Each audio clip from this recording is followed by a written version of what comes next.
1-9번 성경 말씀에 대해서 9번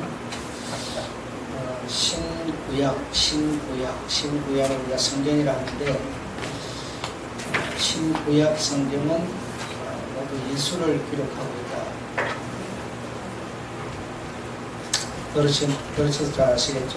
예수를 기록하고 있습니다. 그래서 신약이든 구약이든 이 성경 자체는 예수를 기록하고 있다. 완전한 예수의 얼굴을 나타내기 위해서, 그러니까 완전한 예수님을 세상에 드러내기 위해서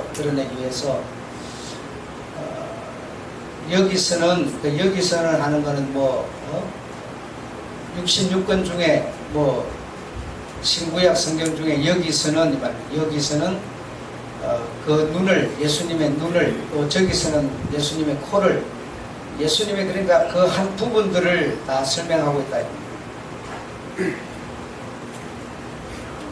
요한복음이라고 하는 게 그냥 전체 예수님을 다 말하고 있는 게 아니라 그 부분들을 신구약 성경 66권이 다 말을 하고 있다. 그래서 여기서는 예수님의 어떤 코를, 예수님의 손을, 발을, 입을, 또 머리를, 이렇게 여러 부분들에서 그 선지자들이 주님을 말씀하고 있는 거다. 그러니까 주님의 어떤 예를 들어서 어느 부분을 말하는 것인데 그 주님의 어느 부분이라고 우리가 생각하지 않고 성경을 대하게 되면 성경이 말하고자 하는 것과는 달라진다 이겁니다.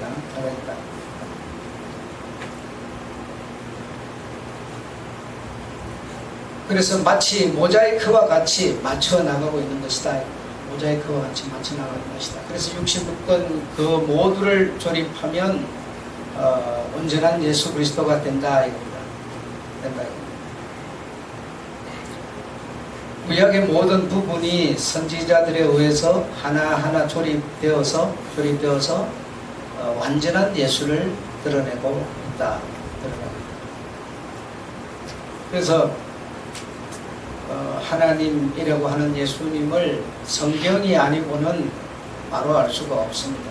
그래서 예언도 좋고 어떤 은사도 좋고 다 좋지만 그거는 아주 정말 일부분의 하나이기 때문에 그 일부분의 하나인 그걸 가지고 예수님을 다 말할 수가 없습니다. 그래서 성경 전체가 조립됐을 때 온전한 예수가 되는 거다. 그래서 성경이 가장 예수를 정확하게 표현하고 있는 것이다.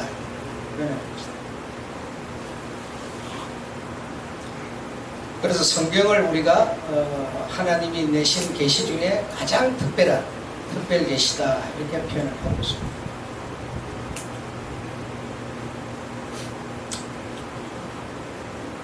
구약에 기록된 모든 말씀이 선지자들에 의해서 오실 메시아, 곧 예수 그리스도의 부분을 나타내고 있으며 구약 성경 39권 모두가 예수의 얼굴을 완전히 다 기록하여 내놓았을 때 마지막으로 온 세례 요한 선지자입니다. 마지막 선지자 세례 요한이 그 구약 성경에서 부분해서 마지막으로 나타낸 예수를 보고 세례 요한이 표현한 것이 여러분 잘 아시는 것처럼 세상 죄를 지고 가는 하나님의 어린 양이로다 그렇게 표현을 했습니다. 그래서 세례 요한의 의무는 무엇인가 하면 예수 그리스도를 사람들에게 확인시켜 주는 것이었다. 그게 바로 그분의 그 선지자의 임무였다 이겁니다. 임무였다.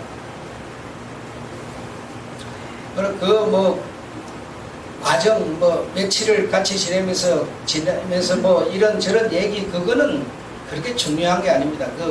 그 마지막 선지자의 그 의무는 바로 예수를 사람들에게 드러내 주는 것이다. 나타내 주는 것이다. 표현해 주는 것이다 이거죠. 그래서 이 연휴가 끝나고 세상에 오신 예수를 증거하고 이를 전하는 예수의 제자가 이제는 필요하게 된 것이다. 그래서 예수님을 전하는 제자가 이제 예수님에 의해서 맨 처음으로 12제자가 이제 선출이 된 것이죠. 그래서 그 선지자들이, 구약의 선지자들이 부분 이렇게 다 표현을 하고 있었다. 예언을 하고 있었다. 자, 10번 신구약 성경은 모두 예수를 실어 나르고 있다. 신구약 성경은 모두 예수라는 기름을 실어 나르고 있었다.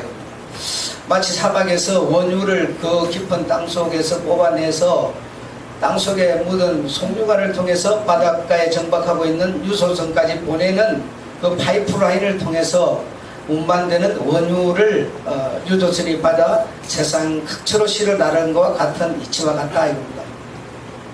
그래서 원유인 예수를 하나님이 생산하여 아브라함이라고 하는 송유관의 첫 마디, 아브라함이라고 하는 저 송유관의 첫 마디에 부어주었고 이 예수를 아브라함은 다음으로 연결된 이삭이라는 송유관 마디에 넘겨주었다. 그래 그런 과정, 그러니까 아브라함, 이삭, 야곱 하면서 모든 그 성경 속의 그 사람들은 기름이 이렇게 쭉 흘러가는 그 마디, 다시 말하면 기름이 이렇게 흘러가는데 그 송유관이라는 게 한없이 길게 없잖아요. 그래서 다 연결이 돼야 되잖아요. 연결이 돼서 이제 쭉 길게 연결이 되는 것처럼, 그러니까 이 원유가 아브라함이라고 하는 그 마디, 또 이삭이라는 마디를 통해서 쭉 흘러가고 있는 것과 같은 것이다. 그래서 아브라함은 즉 말하자면 뭐 하고 있어요?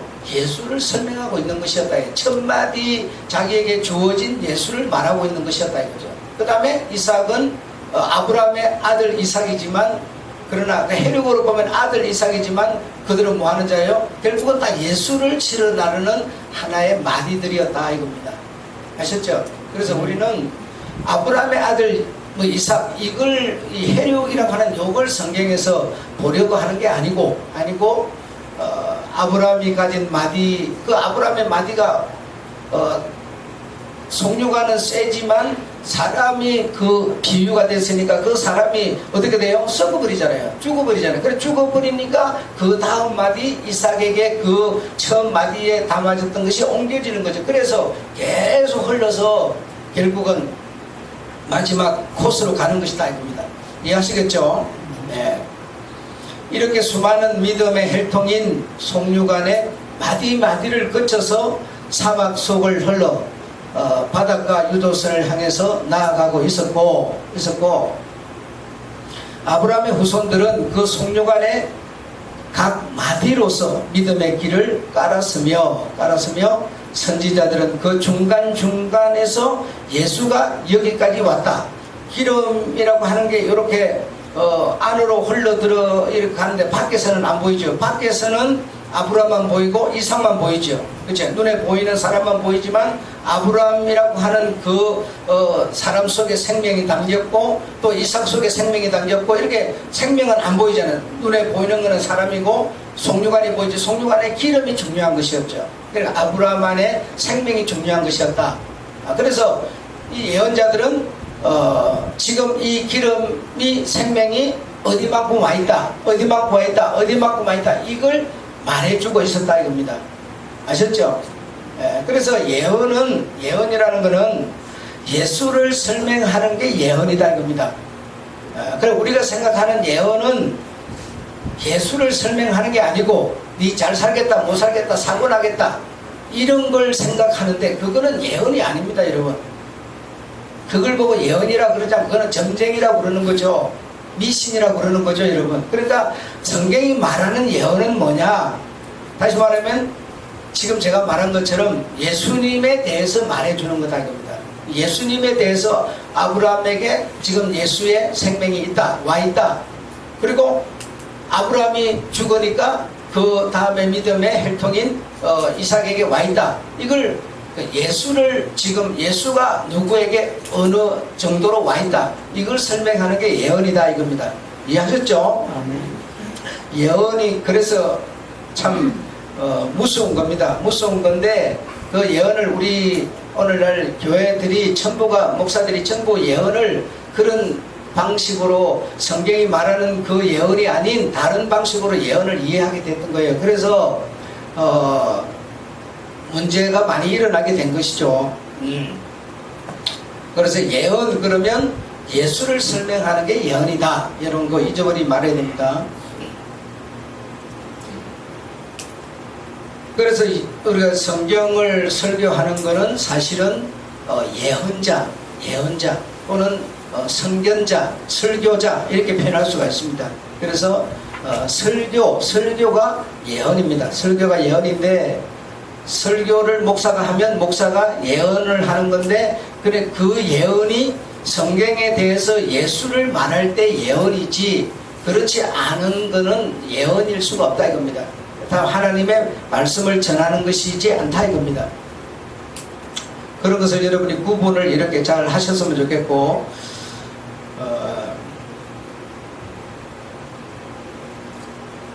그 생명 원유인 예수가 속류관을 다 지나 요셉과 마리아를 마지막으로 마리아를 통해서 마지막으로 세상에 나왔을 때 마지막 선지자 세례 요한이 기다리고 있다가 보라 세상 죄를 지고 가는 하나님의 어린 양, 보라 세상의 구세주 예수로다, 그렇게 세례 요한이 마지막 예언을 하게 된 것이다 이겁니다.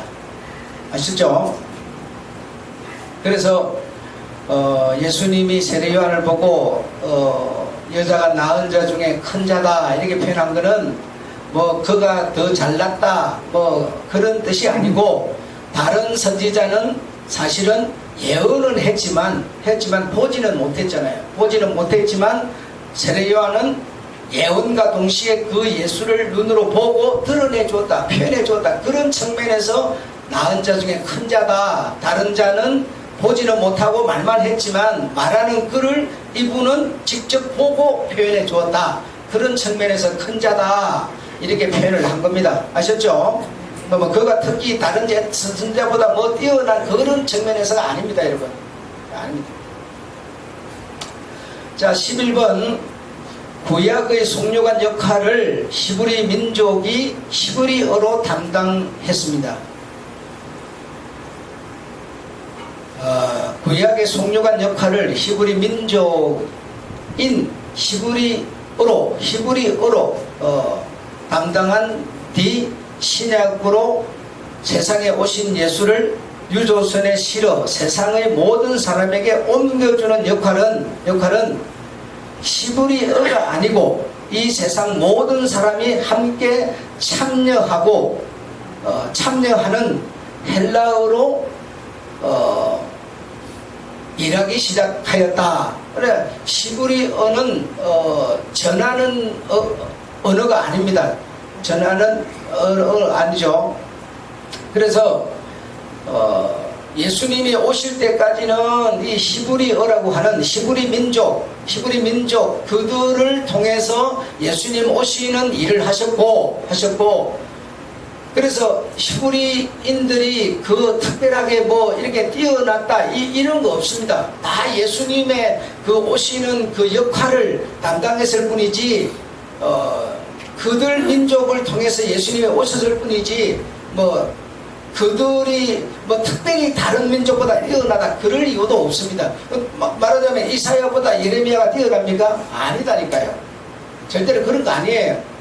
그래 지금 세례 요한은 다른 선지자보다 그런 뛰어나다고 주님이 말하지 않았느냐 이렇게 말할 수 있지만, 지금 제가 말한 것처럼 뛰어난 게 아니고 다른 선지자는 눈으로 못 봤지만 이분은 눈으로 보았기 때문에 그렇게 표현된 것이지 뭔가 뛰어나다 그런 뜻은 아니다 이 말입니다. 그러니까 예를 들어 미가나 이런 호세아나 적은 선지자 그럼 몇 달 잠깐 예언한 그 사람들은 그러면 떨어지는 사람이냐? 그게 아니다 이겁니다. 아니다 이겁니다. 네. 다 예수님의 그 부분을 설명했다 이겁니다. 그럼 예수님의 예를 들어서 손톱을 그럼 설명을 하는데 손톱이 그러면 여러분 그렇게 많습니까? 뭐 손톱은 적으니까 잠깐 하고 마는 거죠. 꼭 오래 해야 좋은 거라고 생각하면 안 됩니다. 이해하셨죠? 그러니까 어떤 선지자가 더 크고 어떤 선지자는 적고 이렇게 말해서는 안 된다. 중요한 거는 그 예수에 대해서 각 부분을 말했기 때문에 그 부분에 충실했으면 만족한 거다 이겁니다. 아셨죠? 예. 그래서 시부리인들이 뭐 특별하게 자꾸 지금 시부리인들 그들이 예수를 받아들이지 못한 이유가 그들의 우월주의 때문이에요. 그리고 자기네들은 선민이고 자기네들이 예수를 오게 만들었고 그래 자기네들은 다른 민족과 자꾸 다르다고 생각한 거예요. 그래 그 결과가 실패로 연결된 거 아니겠습니까? 그러니까 주님이 하나님이 원하는 것은 그런 게 아니었지만 그들 스스로 그렇게 생각을 하게 된 것이었다는 거죠.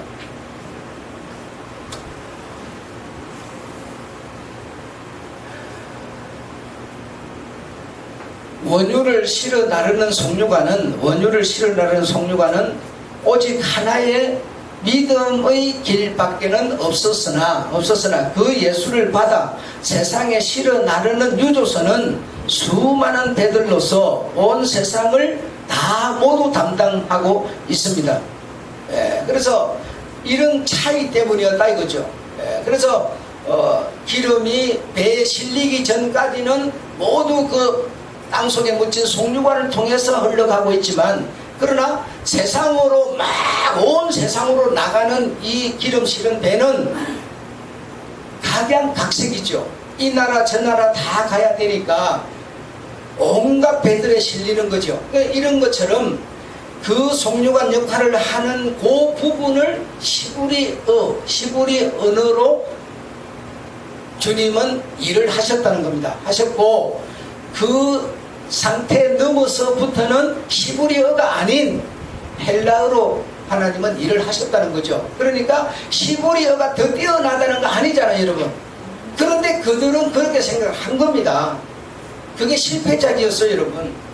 그래서 여러분이 만약에 지금 이 얘기를 지금 이 원론적인 얘기를 듣는데 이 얘기를 여러분 적용을 해서 나는 뛰어나다, 나는 이 교회에서 인정받아야 되고 나는 뛰어난 사람이다 이렇게 생각하면 다 틀린 거다 이겁니다. 그래서 우리 몸 하나를 보고 주님의 우리 몸에는 여러 지체가 있습니다. 그렇죠? 여러 지체, 말할 수 없는 지체가 많이 있는데 우리가 느끼지 못하는 부분도 있어요. 그래서 뭐 정신의 기가 어디로 흘러서 어디로 가는지 우리가 어떻게 다 알아요? 눈에 보이지고 안 찍고 모르는 부분도 우리 속에 너무너무 많습니다. 어떻게 머리에서 명령을 내려서 내 손발이 움직이고 눈이 깜빡이고 우리가 알지 없어요 여러분. 보이지도 않아요. 그렇다고 해서 그게 꼭 중요하다고 말할 수 없어요. 그래서 사람의 생명은 심장에 있다고 말하기도 하고 뇌에 있다고 말하기도 하지만 심장 없는 뇌가 어떻게 존재하겠어요? 그럼 심장과 뇌가 그러면 중요하다고 치더라도 손발이 없는데 심장과 뇌가 무슨 소용이 있겠어요? 아무리 오장육부가 중요하지만 피부가 여러분이 오장육부를 지켜주니까 감싸주니까 오장육부가 보존되는 거지 피부 없는 오장육부가 뭐가 필요하겠어요? 이와 같은 거라는 겁니다 여러분. 그래서 나는 특별히 뛰어난 사람이다, 나는 대우를 받아야 되는 사람이다 이거 아니라니까요. 그런 거 없습니다 여러분. 그래서 중요한 거는 다 그 예수님의 어느 부분을 내가 담당하고 있느냐가 중요한 것이지 나는 이 교회에서 더 많은 일을 하니까 나는 기독교에서 더 많은 일을 하니까 나는 뛰어난 사람이다 이거 아니라 이겁니다. 아니다 이겁니다. 그래서 우리가 사실 이 얘기가 정확한 얘기인데도 그 정확한 얘기를 인정 못하는 경우가 참 많습니다. 이 세상, 이 교회, 우리 예수님을 빼고 세상을 보더라도 여러분 세상에서 책상 앞에 앉아서 이렇게 힘 안 들이고 글만 쓰고 돈벌이 하는 사람은 귀중합니까? 근데요 그 사람들이 밑에 노무자나 땀 흘리고 일하는 사람이 없으면요 펜때 쓸 게 없어요. 이 사람들이 있으니까 글을 쓸 필요가 있는 거예요. 학교 선생님이 배울 학생이 없는데 여러분 선생님이 뭐가 필요하겠어요? 그러니까 여러분 절대로 어떤 사람이 중요한 거 아닙니다. 근데 내가 그걸 받아들이기가 어려울 뿐이지 사실이에요. 이거는 여러분 전부 병자만 있으면 여러분 의사가 없이 병자만 있으면 되겠어요? 의사는 그럼 이 의사가 밥이라도 한 돌 먹으려면 환자가 있어야 돼요. 환자 없이 경찰관이니 사법군이 전부가 여러분 도둑놈 나쁜 놈들 도둑놈 하나도 없으면 그 사람들 아무 필요 없어요. 안 그렇습니까 여러분?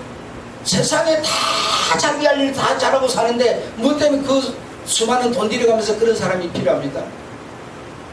그러니까 여러분 절대로 어떤 사람이 중요하다 생각하면 안 됩니다. 안 됩니다. 그래서 이 교회 속으로 들어오면 굉장히 목사들은 특별한 사람이다. 가문의 영광이다. 참 대우받아야 되는 사람이다. 이렇게 생각하는데 그것도 아닙니다. 절대로 그렇게 생각하면 안 됩니다. 성도 여러분이 없는데 교회 가운데 목사라는 존재가 뭐 필요하겠어요? 그렇잖아요. 그래서 다 중요하고 다 귀한 겁니다. 생명이라는 게 여러분이 가진 생명, 목사가 가진 생명, 여러분이 가진 생명에 차이가 있습니까? 차이가 없습니다. 노무자의 목숨이나 고관의 목숨이나 다르지 않아요. 다 귀한 거예요. 다 귀한 건데 고관이라 해가지고 병원에서 접수 순서대로 이렇게 진료를 받아야 되는데 고관이라 해가지고 세척해가지고 자기가 먼저 받고 그런 부정 때문에 세상이 더러워지는 겁니다. 나는 지금 내가 다급해가지고 내 몸, 내 자식 지금 막 다급하지만 다른 사람은요, 다른 사람의 그 자식이 가장 귀한 거예요. 그렇기 때문에 내 자식이 꼭 먼저 받아야 되는 그런 거 없어요. 그렇게 네가 빨리 받고 싶으면 응급실로 가라는 거 아닙니까? 다 길을 내놨잖아요. 이렇게 여러분 모든 사람은 다 귀한 겁니다. 그래서 주님의 복음이 뭘 말하고 있느냐? 평등을 말하고 있어요. 여자 남자 계급 차이를 말하지만 그러나 주님은 그 계급을 배제하고 뭐요? 평등을 말하는 거예요. 어느 것이 절대로 귀하고 남자가 높다 여자가 높다 이 평등이 아니라 여자의 생명이나 남자의 생명이나 생명은 같은 것이라는 걸 얘기하고 있는 거예요. 내가 귀하면 저 사람도 귀하다고 생각하라는 거예요. 그래 복음이 없다 보니까 이 조선 나라에 여자는 그냥 다 대우받고 그냥 애기 낳는 어떤 기계처럼 막 이렇게 그거예요. 복음이 없었기 때문에 그런 것이다. 그러니까 복음이 들어오니까 그거 싹 배제되어 버리잖아요. 그래서 복음이라는 게 귀한 것이라는 거죠, 여러분.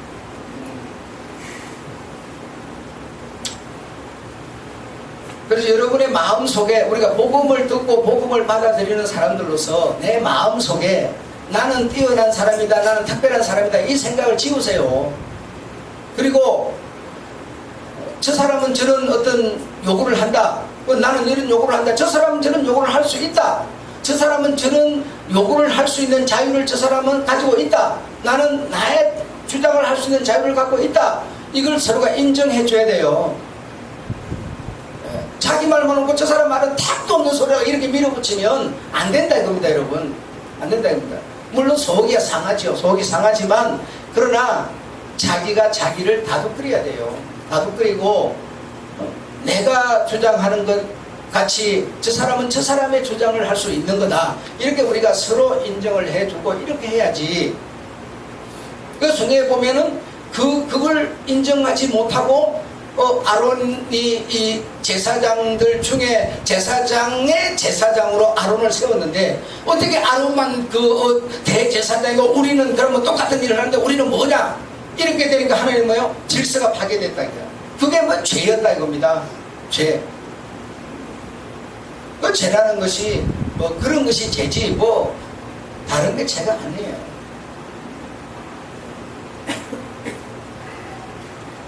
그래서 여러분이 정말 복음을 듣는 사람으로서 복음을 듣는 우리는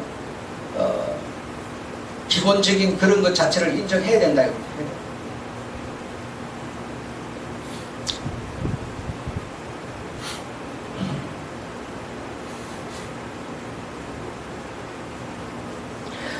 구약에서 예수를 운반한 히브리어는 변하지 않는 전통의 언어입니다. 전통의 언어, 전통적, 변하지 않는 전통적 언어입니다.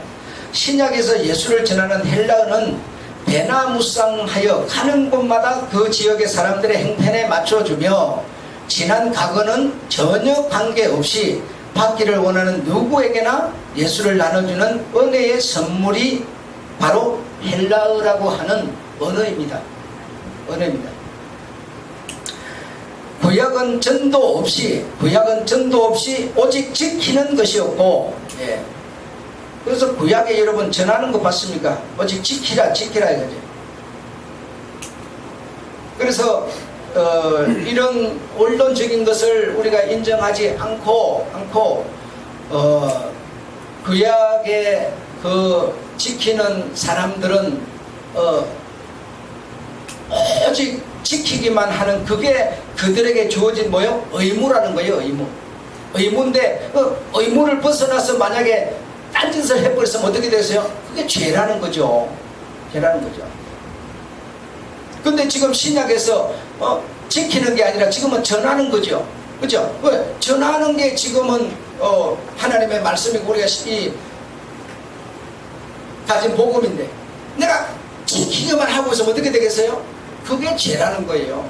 여러분이 받았으면 은혜를 이걸 뭐죠? 전해줘야 돼요. 나눠줘야 돼요. 그럼 나눠주면 이 원리가 여러분, 나눠주면 내가 받은 은혜를 나눠주면 내게 없어지는 거 아니냐 이렇게 생각하는 거예요. 아니요. 나눠주면 저 사람도 내가 80을 나눠주면 저 사람도 80을 가지고 나도 80이 그대로 있는 거예요. 나눠주면 내게 없어지니까 자꾸만 나눠준 게 그 사람에게 쌓이는 거예요. 그럼 나도 그만큼 있는 거예요. 없어지는 게 아니에요. 그러니까 그걸 안 하는 게 지금은 죄라고 말하고 있습니다.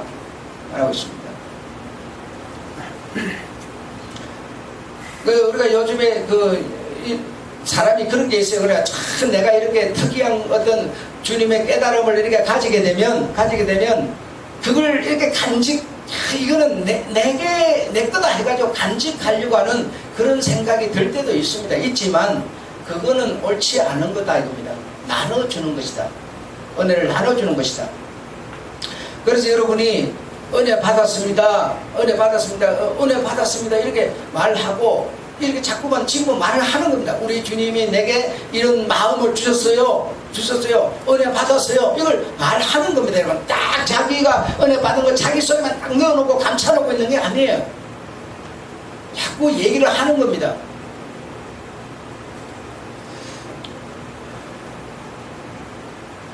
그래서 그렇게 우리가 인정한다면 구약의 그 언어를 가진 히브리 민족이 뛰어나다 이렇게 절대로 말할 필요가 없다 이겁니다. 아셨죠? 네.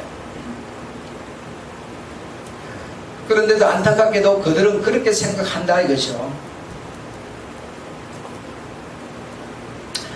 헬라어는 변화무쌍하여 가는 곳마다 그 지역의 사람들의 행편에 맞춰주며 지난 과거는 관계없이 받기를 원하는 누구에게나 예수를 나눠주는 은혜의 선물이 된 것입니다.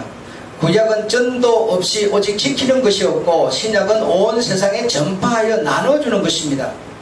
구약의 여호와가 신약의 예수로, 전통의 히브리어가 변화하여 헬라어로, 단절의 율법이 모든 사람을 영접하는 은혜의 복음으로 이렇게 바뀌었을 뿐이죠. 여러분 예수가 아직 태어나기도 전에 오기도 전에 선지자들이 구약에서 이렇게 설명하는데 아직 나타나기도 전에 막 사방천지에 가서 말해버리면 뭐가 되죠? 유산돼버리죠. 여러분이 아이를 가지면 아이를 내가 가졌다 그러면 어떻게 됩니까? 아이를 낳기 전까지는 굉장히 조심하는 거죠. 지키는 거죠. 여러분 담배도 피우지 말아야 되고 술도 마시지 말아야 되고 나쁜 생각도 하지 말아야 되고 뭐죠? 좋은 생각 좋은 음식 이렇게 다 지키는 거 아닙니까?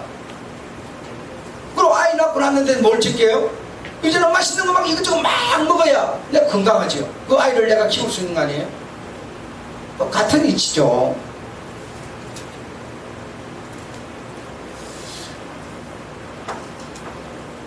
그래서 우리에게 점점 다가와서 임마누엘 하고 계신 겁니다.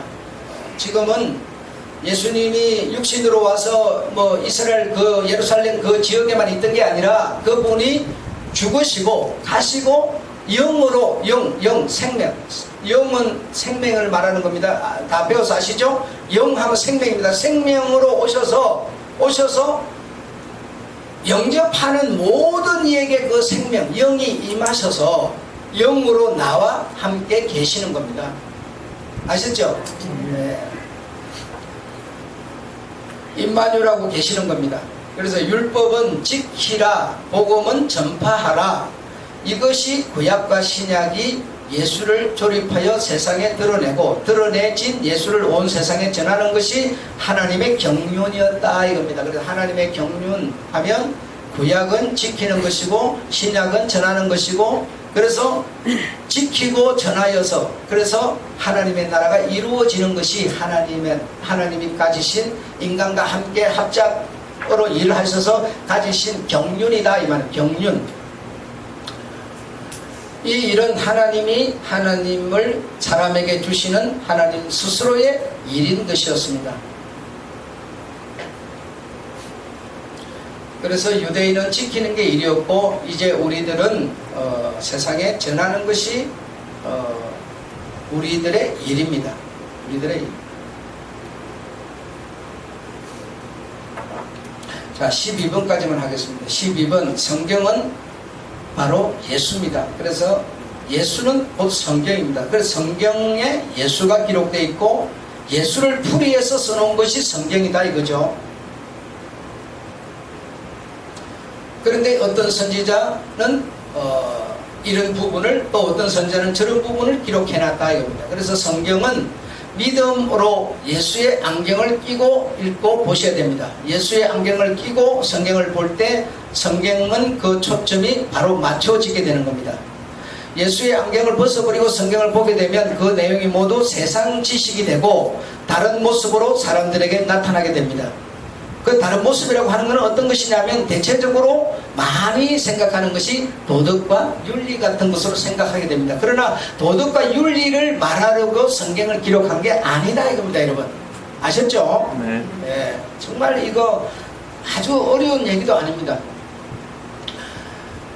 윤리나 도덕의 모양이나 정치의 모습이나 철학이나 사상의 형태로서 모든 사람의 보는 눈에 따라서 다양하게 나타나게 됩니다. 사모니즘과 인본주의로 보이게 되기도 하고,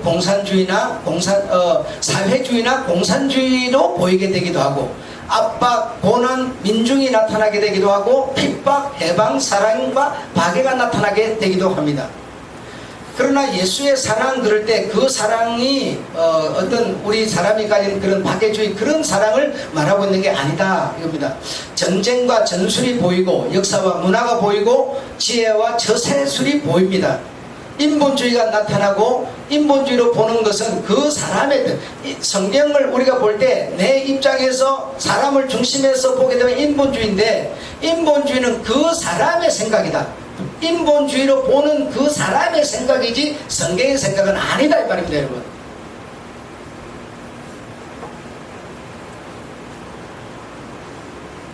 공산주의가 나타나고 핍박, 해방이 나타나고 그렇게 읽는 것은 그 사람의 뜻이지 하나님의 뜻은 아닙니다. 아셨죠? 마찬가지로 역사나 문화, 세상 지식으로 성경이 나타나면 결코 하나님의 뜻이 아니라 그렇게 보는 그 사람의 뜻일 뿐이다 이겁니다.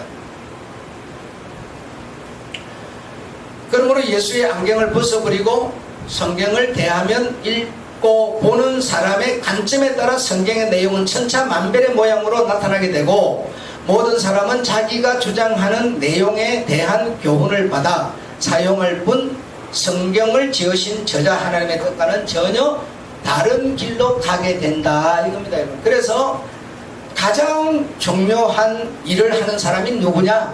목사라는 겁니다.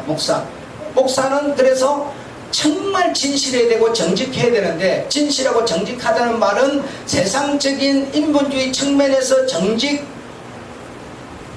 그런 얘기가 아니고, 여러분, 하나님이 지금 이 말씀을 전하는 하나님의 뜻을 그대로 순수하게 받아들이고 인정할 수 있는 그 정직을 말하는 겁니다.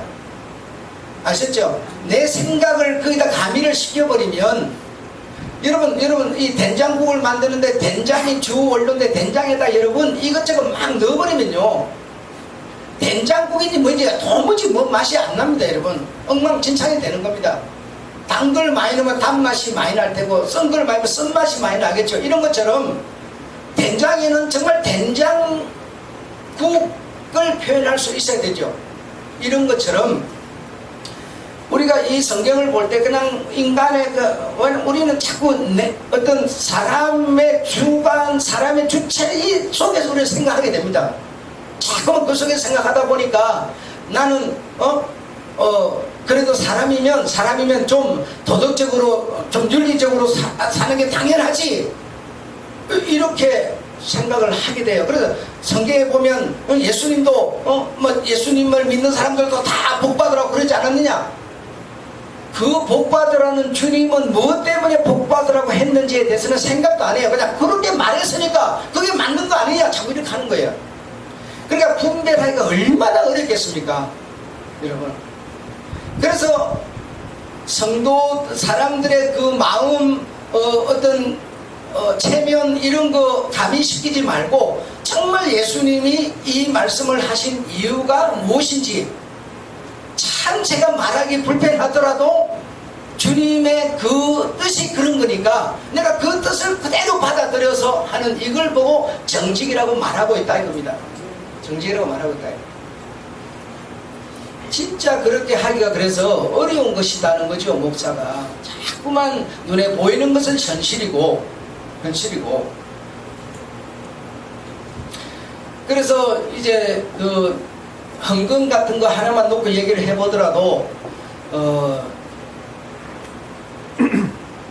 이제 성도들에게 목사들이 성도들의 기분을 딱 살려주면서 자기 기분 다 살릴 수 있는 게 뭐냐 하면 믿음으로 하세요, 그렇게 말해요. 그래, 믿음으로 하세요. 그러니까 나는 아직 믿음이 없으니까 헌금 안 하는 거예요. 그래, 믿음 있는 사람은 하세요. 그러니까 망고 편한 거예요. 그러나 사실 헌금이라고 하는 거는 여러분 잘 한번 생각해 보십시오. 11조를 왜 냈습니까? 11조를 여러분 주님이 내라는데 왜 냈어요? 11조를 낸 이유를 한번 생각해 보세요. 레인을 위해서 내라는 것이었어요. 여러분 12지파 중에서 한 지파는 기업을 주지 않았습니다. 기업이 없어요. 그 기업이 누구냐면 11지파가 내는 그 세금 갖고 사는 것이 레위 지파였어요. 그 레위 지파를 살리기 위해서 11조를 내라는 것이지 다른 이유는 없습니다. 그럼 여러분이 내는 11조는 사실 왜 내야 되느냐? 레위인인 목사는 직업을 갖지 않아요. 그래서 목사를 위해서 여러분 11조를 내는 겁니다. 그러면 11조는 목사가 사실 성경대로 하면 목사가 그냥 쓰는 거예요. 목사가 여러분은 나가서 월급 받고 돈벌이 하지만 난 그거 없으니까 나는 그거 갖고 사는 거거든요. 그런데 여러분 11조를 목사가 다 쓰는 사람이 어디 있어요? 그래, 11조는 사실 지금 여러분이 헌금 내는 거는 지금 어디에 사용되느냐면 교회 운영에, 공동체 운영에 쓰여지는 거예요. 여러분이 먹고 입고 마시고 듣고 배우고 전하고 하는 전부를 위해서 돈이 없으면 안 되잖아요. 그래서 여러분이 오늘 내는 헌금은 믿음으로 내는 게 아니에요. 아마 대한민국에서 하면 나만 그렇게 말할 거예요. 믿음으로 내는 게 아니라 의무로 내셔야 됩니다. 의무로 여러분. 내가 이 소속에 포함되어 있는 공동체에 소속되어 있는 내가 소속원인데 내가 헌금을 안 내면 이게 어떻게 유지가 돼요? 이것이 유지되게 해서 내가 의무로 내는 거예요. 의무로 여러분. 책임으로 내는 겁니다. 나는 믿음이 없으니까 나는 안 내. 내 돈벌이 없으니까 안 내. 이거 여러분 다 옳지 않아요. 다 틀린 겁니다. 믿음 있는 사람 내고 믿음 없는 사람. 그 믿음 있는지 없는 누가 알아요? 그걸 누가 알아요? 하나님이 아마 하나님 그렇다고 일러주는 것도 아닌데. 그렇게 여러분 말하지 말고 내가 정말 이 하나님의 나라 공동체에 소속하고 있기 때문에 내가 이 소속원이기 때문에 내가 책임을 가지고 의무를 가지고 내가 거기에 가담하는 것이지 믿음을 논해서는 안 됩니다. 여기는 전부 모인 사람들이 어떤 사람이 모여서 믿음 있는 사람들이 모여 있어요. 믿음 없는 사람이 올 이유가 없어요. 전부 믿음이 있으니까 와 있는 거예요. 믿음이 와 있으니까 와 있는 사람이 믿음의 공동체가 유지되기 위해서 의무를 내는 거예요. 여러분 지금 여기 그런 교회 나오는 사람이 나는 그런 눈에 보이는 믿음이 없으니까 내 행편이 이러니까 난 다음에 내지 뭐 언제 이거 안 되면 뭐 그만이지 뭐 내 알아서 하는 거지 뭐 이렇게 해가지고 막 여러분 나도 막 안 된다 생각해보세요. 내일이 뭐 이 교회 문 닫아야 돼요 여러분. 없어져 버려요. 이렇게 우리가 여러분 정말 성경이 말하는 참 의미가 뭔가를 생각해야 되는데 그걸 생각을 안 해요. 그걸 생각 안 하고 자꾸 인간적인 인본주의적인 측면에서 생각하는 거예요. 그러다 보니까 자꾸 이 복음이라는 게 곁길로 가버리고 자기주의가 돼버리고 민중신학, 해방신학, 자유신학, 뭐 고난 뭐 이 전부가 그냥 갈래갈래 다 찢어져 버리는 거예요. 복음이 안 되는 것이죠. 무슨 말 이해하셨죠 여러분? 그래서 여러분이 이 세상을 살려면 물세, 전기세, 하수도세, 국세, 지방세 이러면 따따따따따 내야 돼. 그걸 하나 여러분이 안 낸다고 여러분 안 내는 게 있습니까? 안 낼 수가 없어요. 다 체계대로 다 내야 돼요. 거기에 우리가 하나님의 나라 공동체의 가입자로서 회원으로서 그 분야도 하나가 들어가 있어야 됩니다. 요거는 예외로 시켜놓는 것 자체가 틀린 겁니다 여러분. 같이 이 나라에 사니까 내가 이 세상에 그 어떤 세금을 내는 것처럼 우리가 하나님 나라 소속원으로서 회원으로서 그 부분야도 내가 하나 꼭 들어가 있어야 되는 것이지 이거는 별개로 이렇게 예외로 해놓고 그 행편 따라서 가능하면 안 가능하면 전부 따져 이렇게 하지 않습니다. 그런 거는 의무라고 그러잖아요. 아셨죠 여러분?